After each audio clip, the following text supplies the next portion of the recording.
Celeste of Al-Wahishi in Republic of Yemen to the Russian Federation.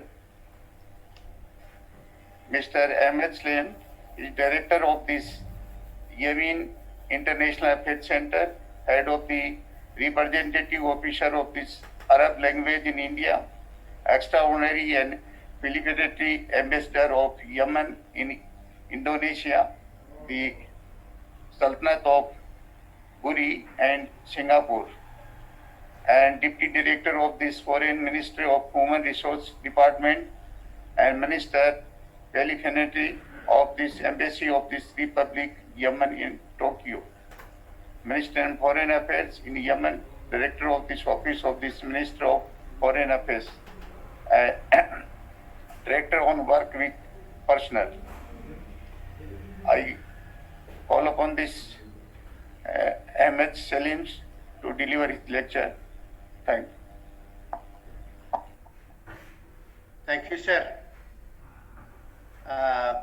Very good morning to, or good day to everybody because of the difference of time. I would like to thank Jamia Mulliya and the organizers for inviting me to this very prestigious and important conference. And it brings me back to my contact with the great country India, which I worked. I was honored to work in it as an ambassador of the Arab League for the period from 2007 till 2013, representing 22 Arab countries at that time through the mission of the Arab League.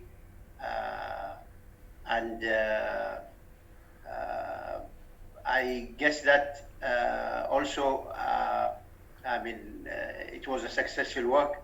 I would like also to say Happy Republic Day for India and the Indian people, which was recently the occasion, and mainly to congratulate the Jamia Mulliya Islamiyya because it has a great history in the efforts of the Indian people for getting their independence, for the founders of the Republic of India. Speaking about the Yemen-India cultural relations, first of all, particularly to the Jamia Mulliya, many Yemeni students graduated from this prestigious university in all fields of its specialization. And me personally, my daughter was a graduate of the Jamia Mulliya University. I would like here in particular to thank the ICCR, the India Cultural Center, this India Center for Cultural Relations, which is also under the auspices of the MEA, the Ministry of External Affairs of India, who provided many scholarships to Yemeni students, to your university and to many other universities in India, from north to south, from east to west, and who went back home to Yemen to be also representatives of India to our people and help the development, be it doctors or engineers or economists or otherwise, which is a very good tie between both of our countries in the cultural exchange.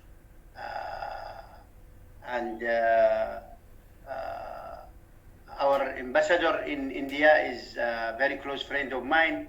He's continuing these efforts, Mr. Abdul Malik Al-Riani, and also lady is the responsible for the cultural attaché. They are also doing their best in this field. Speaking about the cultural ties between India and Yemen, will not be covered in my presentation or whatever I will say now, because it is really great and covering many fields, and we both people of India and Yemen are proud of it. But we can mention some of it. If we take the music, there is a lot of similarities between the music in India and in Yemen, and many parts of Yemen were influenced by the musical, the Indian music. There is this instrument, it is the name in Yemen called Jammad, which is like the accordion in the West, but it's not held on the chest, rather it is put on a table and then play with. It is an Indian instrument, musical instrument, and it is very popular in our country, and when it is used in the songs, it brings the music rhythms. And then because we have also communities of Indian ethnics in Yemen, and they integrated in our society, the songs are familiar, and even it's describing the relation between, and cultural relation in particular, between India and Yemen. And one of the famous singers is Juma Khan. He's from one part of Yemen called Hadramaut, and he's very popular not only in Yemen but all the Arab Peninsula, and mostly his songs are of Indian rhythm. Of course, Bollywood is something worldwide famous, and its films are attractive, and it's a good message, cultural message, which brings ties between Yemen and India and world over. But I would say that some special cinemas are only, show Indian films. To that extent, it is popular, these Bollywood films. In our language, we were influenced also by the Indian languages, and I can mention to you many words. Give you one example, water. We use the word in many parts of Yemen, pani, which is an Indian word for water. When I was in India representing the Arab League, and particularly in my stay in Delhi, I had the chance to visit the Indian Archive department, and there are valuable documents there.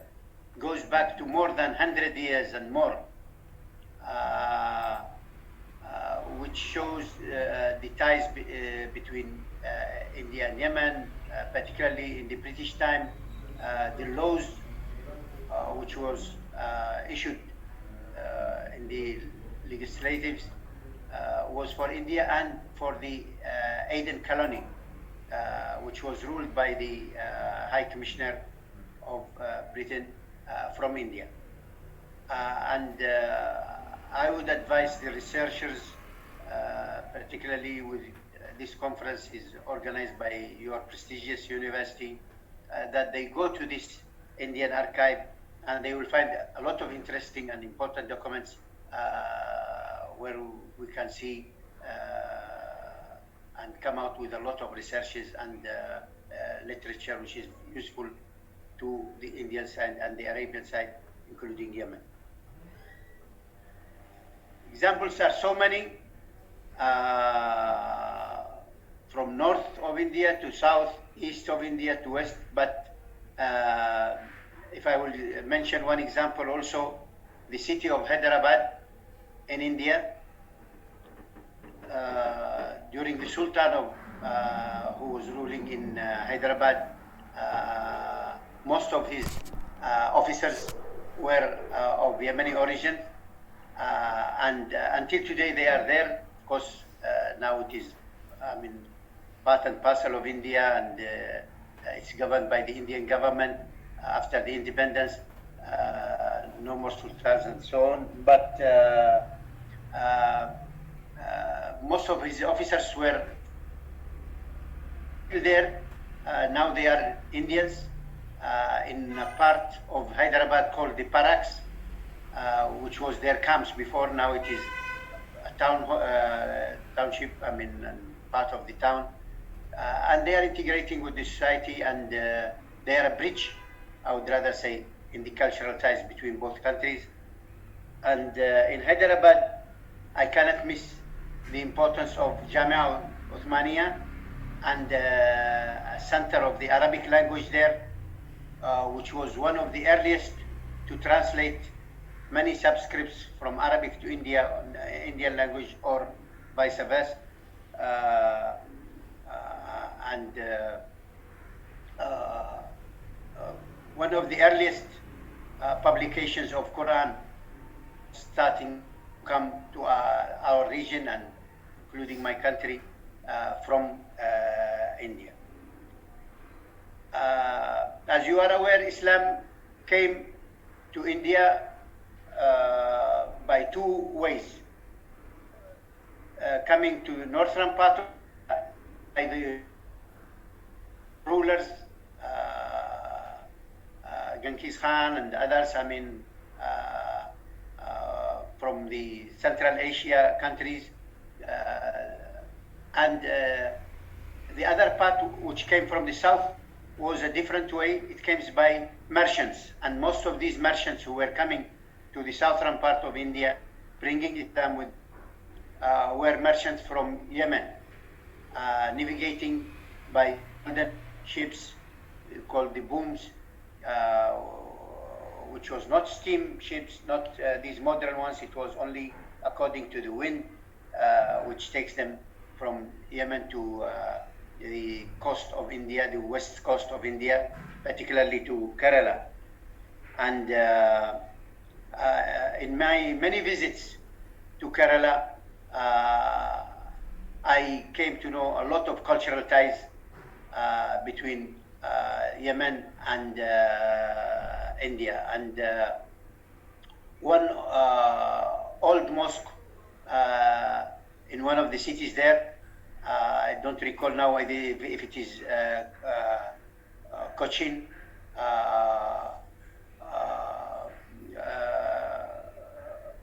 in the entrance of it there is a big announcement when it was established, decades, and who were the imams who were in this mosque. So it shows these ties, how the merchants were coming from to India, products, and taking products from there to other parts of the world. Mumbai, in particular, very much to Aden city, and many people from there have their relatives in Aden or vice versa, and that's why they call them in Mumbai. Some of the people, the Indians who were in our country, they call them Adenwala people, refer to Aden city. Of course, many Indians, particularly from the sector which is under the Sultan of Buhra, they have some holy places in Haraz, very high above the sea level and very close to the capital Sana'a, where they pilgrim there every year. And this is another, I would say, religious tourism which is there and continuous. And the Buhris are very active people, mainly in business also, and they established a lot of cultural and economical ties between Yemen and India. The Indian currency, the rupee, was there until the mid of last century, used in Yemen, and then it was changed by the East African shilling. So it is one of the symbol of the ties between both of our countries. I would share with you one very important experience when I was ambassador of the Arab League in India. Thanks to the Ministry of External Affairs, we established what is called the Indo-Arab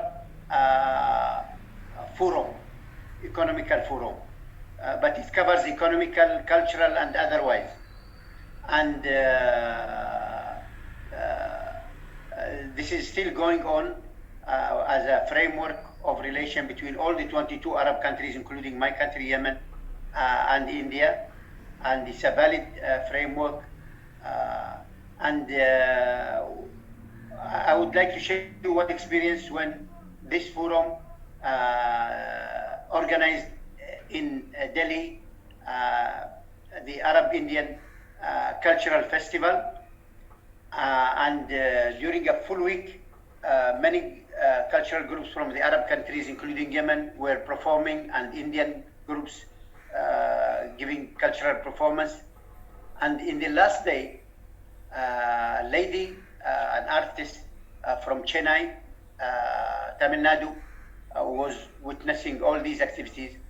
She was able to bring all the cultural groups from the Arab countries, including Yemen, and the Indian cultural groups, and immerse them in one performance where the audience and the people who attended this came with a very good impression how much is the cultural ties are strong, and how in a very short time they were able to find a harmony and bring their cultural performance all together.